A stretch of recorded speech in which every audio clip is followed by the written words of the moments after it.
Hi everybody, welcome to another episode. In this case, we're going to talk about using lights outdoors. Today happens to be a cloudy day, but I shot a lot of this on a sunny day, so we'll talk a little bit about the different techniques.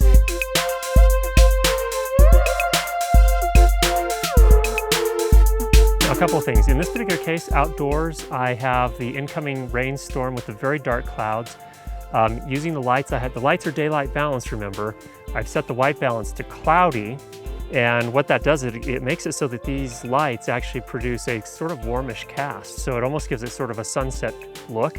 Also, I don't need nearly as much light on an overcast day. So whereas I told you before, on the sunny day, I needed 15 bulbs to really kind of fill in the shadows in the eyes. In this particular case, I just need 5 bulbs in one softbox to accomplish the same thing. Now again, this is a softbox with the front diffusers taken off, and there's also an internal diffuser, took both of those off. All we have is 5 bulbs sitting inside of a sort of a silver foil wrapped softbox, or silver lining softbox, I should say. So very different game when you're shooting outdoors on a cloudy day, and it's definitely an option to consider if it works for the look that you're going for. Now, one of the biggest challenges when you're shooting outdoors is that when it's a sunny day, you're going to get a lot of really extreme contrast. So you get really bright whites in certain parts of the image, and that's going to create some shadows, especially, for example, in the eyes. So that's one challenge to deal with. And another challenge is on cloudy days. In this case, actually, it's a lot easier. It's not as much of a challenge by any means. I'm just using a light here as a fill light. And when it's cloudy, you don't get those extremes in contrast. But to kind of bring a little bit more punch to the eyes, I like to use a light. So a couple of things. So when we're shooting on a sunny day, one of the things I've noticed is it helps if you can shoot an open shade, if that works okay for your particular look you're going for. One other thing I used in this particular case was I actually used a gobo, or a flag, and that is to just block the sun so it wasn't falling directly on me, and then use light to fill everything in and sort of match the brightness of the actor with that of the background. So that's one technique. Am I in love with that look? Not necessarily. It can work okay.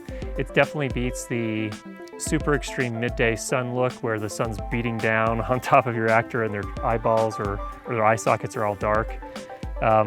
But it's not awesome. So we're going to keep working on that, and we'll have some more for you in a future episode. But this is what that setup looks like. I've got in this particular case with the sun, the trick with the sun is if you're using compact fluorescent bulbs to light them, you need a lot of them to actually use as a fill light. And in this case, I was shooting with 15 bulbs, and those bulbs are approximately the equivalent of 250 watt incandescents each. So that's quite a bit of light, and it takes that much to really fill in the shadows. So on a cloudy day like this, and this is getting ready to storm right here, as you can see, it's pretty windy, dark clouds, and I can use this light very effectively to fill in the eyes and to get a nice even lighting on my subject. So a lot easier on a cloudy day. On the sunny days, one of the other things I'm going to look at using is, in those 5-in-1 reflectors, those kind of foldable reflectors, you can usually pull the middle out, and the middle is a scrim. That is, it's a it's a translucent white fabric in the middle on the round ring, and using that to block some of the sun from hitting the actors directly, and then using fill light to fill them in may be a better look. Gooder look. I don't know where that came from. But we're going to go ahead and try that on the next sunny day that we have here. We have, obviously, in this case, a spring rainstorm on its way, so we probably can't do that today, but we will try again for another time. So I hope you found that helpful, and we will talk to you again soon.